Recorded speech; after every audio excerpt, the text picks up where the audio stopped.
Challenger. C'est un plaisir.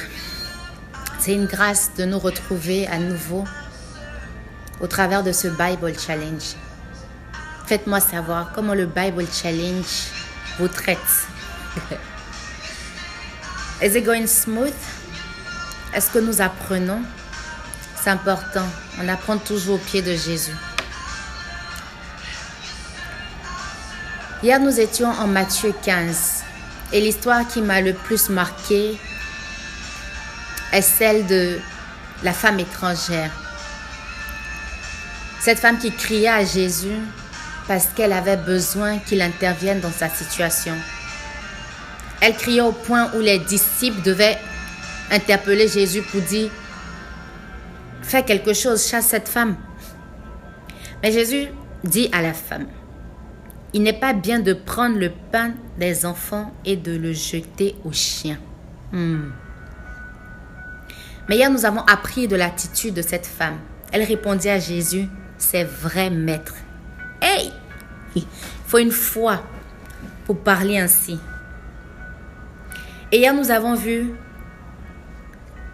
que ce que nous disons est très important. Comment nous répondons à une situation, à une personne est très important. Parce que ce que nous disons peut soit bloquer ou débloquer ce que nous recherchons. Et je nous challenge à utiliser nos paroles de façon positive, à attirer vers nous ce que nous demandons à Dieu. Et non d'être notre propre blocage.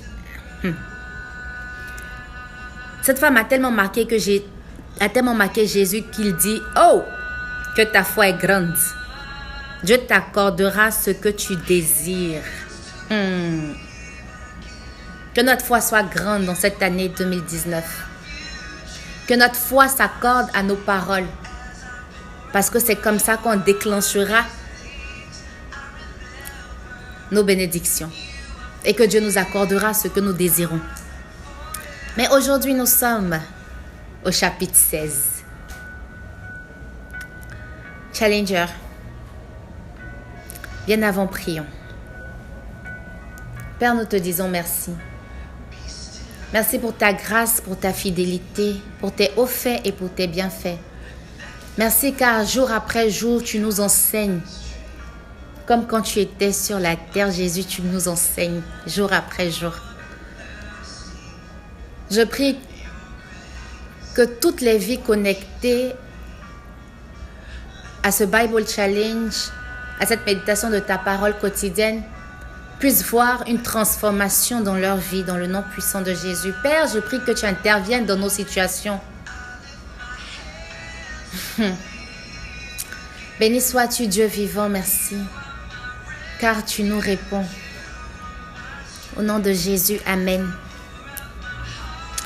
Amen. Aujourd'hui, nous sommes au chapitre 16. Lisons ensemble. Les pharisiens et les Sadducéens s'approchèrent de Jésus pour lui tendre un piège. J'ai souligné tendre un piège. Ils lui demandaient de leur montrer par un signe miraculeux qu'il venait de la part de Dieu. Mais Jésus leur répondit en ces termes. Au coucher du soleil, vous dites, il va faire beau temps car le ciel est rouge. Et tôt le matin, vous dites, il va pleuvoir aujourd'hui car le ciel est rouge sombre. Vous savez interpréter les aspects du ciel, mais vous êtes incapable d'interpréter les signes qui concernent ces temps-ci. N'oublions pas que ces personnes étaient venues à Jésus pour lui tendre un piège. Et Jésus voyait l'attitude de leur cœur. Jésus voyait leur intention qui n'était pas noble et bonne.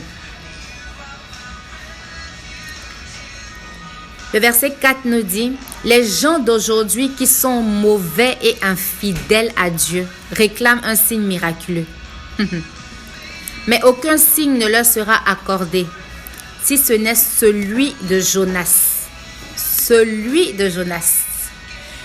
Puis il leur laissa et partit. Mais la question ici pour nous, Challenger, est quel était le signe de Jonas? Pour ceux qui ne connaissent pas l'histoire, Jonas avait été envoyé par Dieu d'aller parler au peuple de Ninive pour qu'il change de comportement, pour qu'il se répande. Mais Dieu devait d'abord travailler sur Jonas parce qu'il ne voulait pas partir.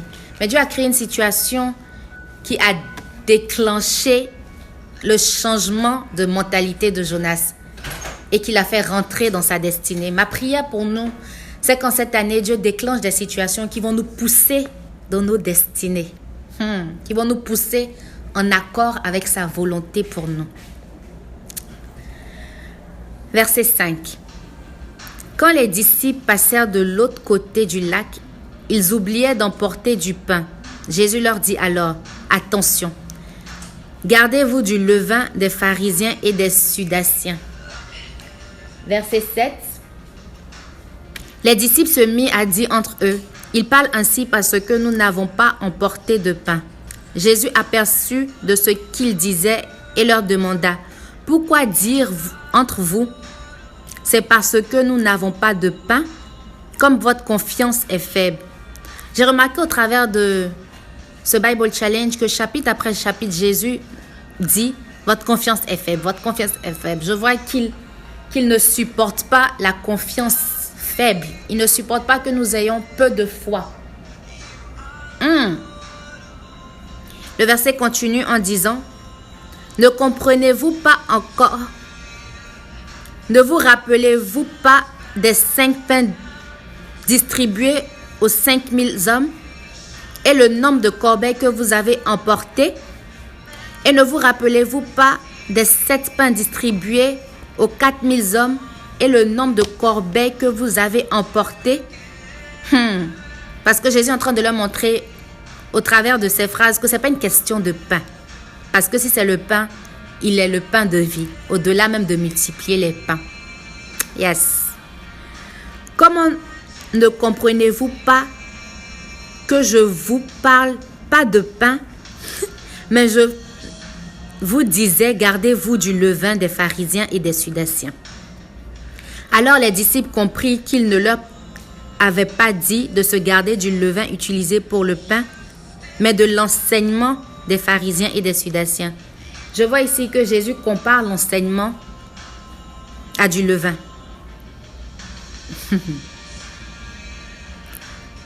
Nous devons nous nourrir jour après jour de l'enseignement de Dieu, de l'enseignement de Jésus. Et aujourd'hui, nous pouvons toujours le faire parce qu'il nous a laissé sa parole. Jésus se rendit dans le territoire de Césarée, de Philippe. Il demanda à ses disciples, que disent les gens au sujet du Fils de l'homme? Jésus s'est toujours fait appeler le Fils de l'homme. Il répondit, certains disent que tu es Jean-Baptiste, d'autres que tu es Élie, et d'autres encore que tu es Jérémie ou un autre prophète. Et vous, leur demanda Jésus, qui dites-vous que je suis? Simon-Pierre répondit, tu es le Messie, le Fils du Dieu vivant. Jésus lui dit alors, tu es heureux Simon, fils de Jean, car ce n'est pas un être humain qui t'a révélé cette vérité, mais mon Père qui est dans les cieux. Eh bien, moi je te le déclare, tu es Pierre, et sur cette pierre je construirai mon église.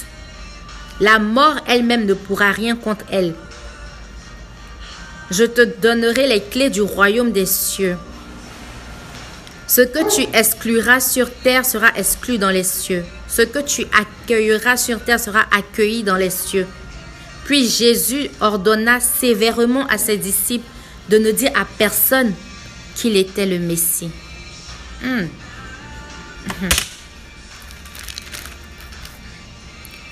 À partir de ce moment, Jésus se mit à parler ouvertement à ses disciples en disant, « Il faut que j'aille à Jérusalem et que j'y souffre beaucoup de la part des anciens, des chefs, des prêtres et des maîtres de la loi. Je serai mis à mort et le troisième jour, je reviendrai à la vie. » Alors Pierre le prit à part et se mit à lui faire des reproches. J'ai souligné ici, Pierre le prit à part. J'aime l'attitude de Pierre vis-à-vis de son maître, de son leader. Il le prit à part pour lui faire une reproche. Comment faisons-nous des reproches à nos leaders? Devant le reste de ses disciples? Non. Comme Pierre. Prenons-leur à part. C'est signe de respect.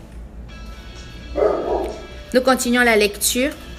Alors Pierre le prit à part et se mit à lui faire des reproches. Dieu t'en garde, Seigneur, dit-il. Pourquoi il disait ça? Parce que Jésus disait qu'il allait mourir. Qu'il allait être persécuté. Mais Pierre dit, Dieu t'en garde, Seigneur, dit-il. Non, cela ne t'arrivera pas. Mais Jésus se retourna et dit à Pierre, j'ai souligné, se retourna, Jésus se retourna et dit à Pierre. Cela nous montre que Jésus ne faisait pas face à Pierre quand il prononçait des paroles qui font contraire au plan de Dieu. Donnons-nous dos aux situations ou aux personnes qui viennent nous proposer quelque chose de contraire au plan de Dieu pour nos vies? Fais-tu dos à la situation qui veut te détourner de Dieu, Challenger? Je vois que Jésus lui faisait dos.